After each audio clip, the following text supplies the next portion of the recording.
Beautiful, beautiful. I want you to write down 3 things for me, please. I want you to, first of all, write down the word perspective. Perspective. And the word after that, I want you to write underneath it, vision.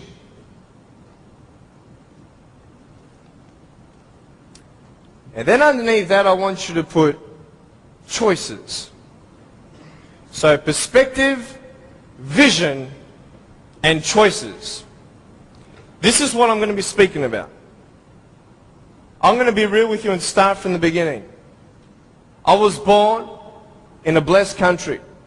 I was born to parents with the support I needed. You see, when I was born, it was such a tragedy. It was such a great shock to everybody.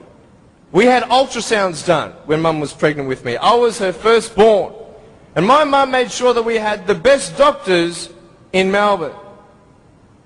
My mum was a nurse and delivered hundreds of babies before I was born. She knew exactly what to do and what not to do in her first pregnancy.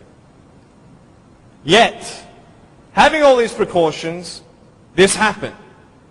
And anybody who saw me and saw my parents automatically thought that, hey, this is a bad thing.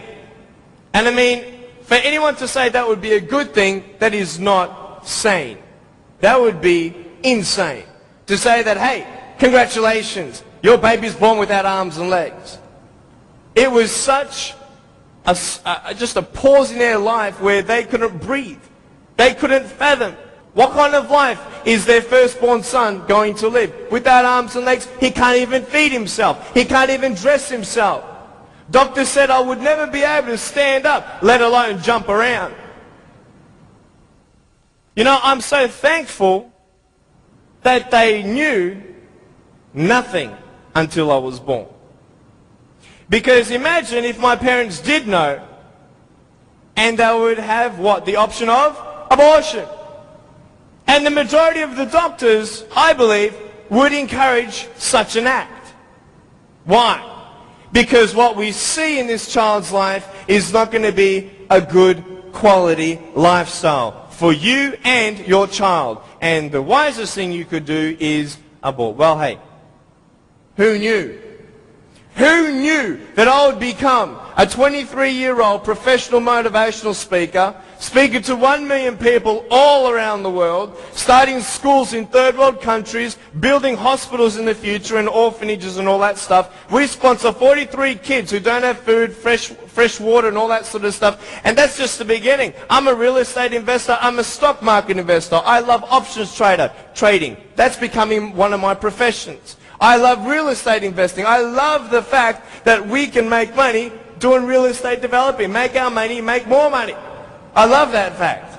I love the fact, though, above all, that I can give the world something that others cannot.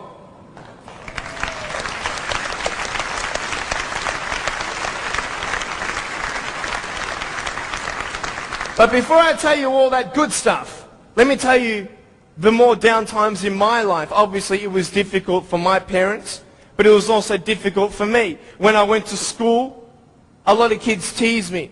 A lot of kids put me down. It was very difficult at starters to find friends, because everybody would look at me and think, well, maybe he also has a mental disability, and then people don't know how to approach me. But my parents encouraged me to just speak with people. And as I speak, a lot of people would say, well, hey, he's just like everybody else, just with a few parts missing. You know, I'm just like you. I've just gone out on the limb a couple more times than you have for my friends. But it's all good. But it was very difficult at times, and I had no one to tell me that everything's going to be okay the way I wanted it said. Because the way I wanted it said was, I wanted to be able to believe someone when they said, Nick, it's okay. Everything's going to be okay. The problem is, if anyone did say that, even my parents at times, I would say, how do you know? How do you know how it feels to be in my position? You don't even know the future. How can you say that I'm going to have a good life? You cannot. Last January, within 3 weeks, 3 of my family members died. January 2005, my uncle, my grandfather, and one of my cousins. The day after my grandfather was buried, my uncle, 53-year-old man, had a heart attack, died. 5 days before he died, he was at the doctor's and everything was fine. What can you tell me to encourage me? Can you tell me anything? Only if you've been through it. And this is what I'm here about. I want to tell you, I was depressed. I had suicidal thoughts at the age of 8. I had this massive list of all the things that I couldn't do and I'll never have in life. I never thought, you know, I'll get married. Who'd want a husband without arms and legs? And I thought even if I ever did get married, I'm not going to be even able to hold my wife's hand. I'm not going to be able to dance with my bride on our wedding night. I used to hate going to public parks and seeing fathers throwing up their kids in the air and sometimes dropping them. You know, I won't have that intimacy with my sons and my daughters.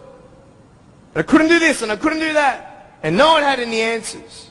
And I thought I was the only one in such a predicament. What happened? What changed? The first thing I got you to write down was perspective. How you see your life is the first key. Who are you? And where are you in life?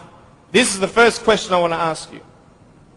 Even though the world can look at me, they can say, well, a guy having no arms and no legs, his potential is not unlimited, but limited. His potential, just because he has no arms and no legs, humanly speaking, in our logic, he's not going to be as successful as everybody else. Really? Why? Because of his disability. Really? What is a disability? Have you ever thought of that? A disability. I'll tell you what a disability is. Something that would hinder you to achieve something. Now, just because I have no arms and no legs, it doesn't mean that I can't be successful. It doesn't mean that I can't do a business degree like I've done, a Bachelor of Commerce in Financial Planning and Accounting. That didn't stop me. Then what really stops you? Your mind. The way you see your life and where you are going will determine how successful you will be in life. I could say, yeah, I'm a guy without arms and legs, but what? I have my little chicken drumstick. Don't ask yourself and see what you don't have, see what you do have, and then say, okay, this is where I am. But don't limit yourself to say, well, if only I had this, or if only I had that. You can think of all the things that you don't have, but I want to ask you, is that really constructive? No. Why? Because no one can turn back time. It's up to you with what you do with today. Your priorities, your daily agenda will determine how successful you are. You want to know something? I started to be thankful. Thankful? Why, Nick? How could you be thankful? My mum showed me a newspaper article of a young man who had a disability, not similar to mine, but it was also unexplained medically. And I thought, you know what? I'm not the only one with something to bear. But I'm telling you, this perspective is everything. Giving yourself enough credit. Write this down. Give yourself credit.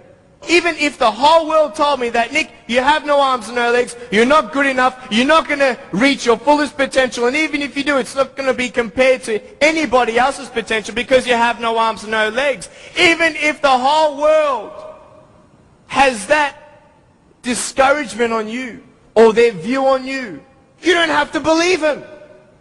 You get it? You don't have to believe others' opinions. Because it's just an opinion. If a doctor comes to you and says, hey, I'm sorry, you've got cancer.